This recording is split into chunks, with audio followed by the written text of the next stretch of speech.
ശ്രീ അയ്യപ്പ ക്ഷേത്രത്തിൽ കൊടിയേറ്റ് ആറാട്ട് മഹോത്സവത്തിന് സമാപനമായി. ആറാട്ട് കൊടിയിറക്കത്തോടു കൂടിയാണ് ഉത്സവത്തിന് സമാപനമായത്. മാനടുക്കം ശ്രീ അയ്യപ്പ ക്ഷേത്രത്തിൽ 2026 മാർച്ച് 26 ആരംഭിച്ച കലശാഭിഷേകത്തിനും കൊടിയേറ്റ് ആറാട്ട് മഹോത്സവത്തിനും സമാപനമായി. 8ാം ദിനത്തിൽ ആറാട്ട് കൊടിയിറക്കത്തോടു കൂടിയാണ് സമാപനമായത്.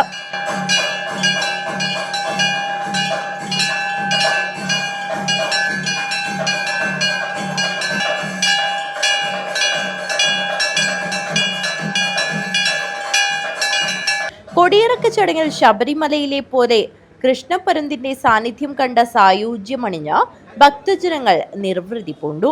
കഴിഞ്ഞ 2026 മാർച്ച് 26 തുടങ്ങിയ പ്രതിഷ്ഠാദിന ആ കൊടിയേറ്റ് ആറാട്ട് മഹോത്സവത്തിന്റെ സമാപന ദിവസമാണ് ഇന്ന് രാവിലെ ആറാട്ട് കഴിഞ്ഞ് നെയ്യഭിഷേകം 5 മണിക്ക് നടത്തി, ആറാട്ട് നടത്തി, കൊടിയിറക്ക് നടത്തി, ശീവേലി കഴിഞ്ഞ് ഉച്ചപൂജ കഴിഞ്ഞ സന്ദർഭമാണിത്.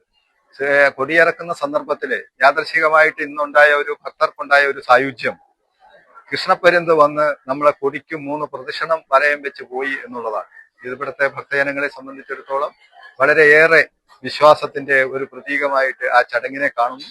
എല്ലാ ഭക്തജനങ്ങളും ഇപ്പോൾ ക്ഷേത്ര സന്നിധിയിലേക്ക് വന്നുകൊണ്ടിരിക്കുകയാണ്. ഈ വിവരമറിഞ്ഞിട്ട് 2025 കൊടിയേറുന്ന സമയത്തും ഇതുപോലെ കൃഷ്ണപരുന്ത് വന്ന് ഇവിടെ പറന്നിരുന്നു.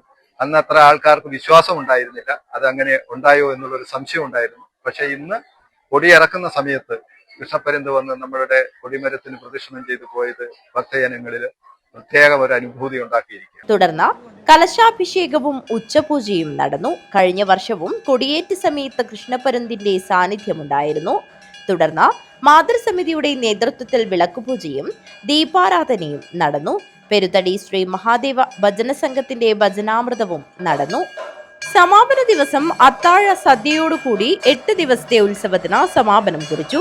ക്ഷേത്ര ചടങ്ങുകൾക്ക് ബ്രഹ്മശ്രീ തെക്കിനിയടുത്ത തരണനെല്ലൂർ പത്മനാഭൻ ഉണ്ണി നമ്പൂതിരിപ്പാടിന്റെ കാർമ്മികത്വവും പ്രണവ് നമ്പൂതിരിയും കൃഷ്ണകുമാർ നമ്പൂതിരിയും ചടങ്ങുകൾക്ക് നേതൃത്വവും നൽകി. ആറാട്ട് മഹോത്സവത്തിന്റെ സമാപന ദിവസം ഉദുമ മണ്ഡലം LDF സ്ഥാനാർത്ഥി CH കുഞ്ഞമ്പു ക്ഷേത്രം സന്ദർശിച്ചു. News bureau, Kanhangad.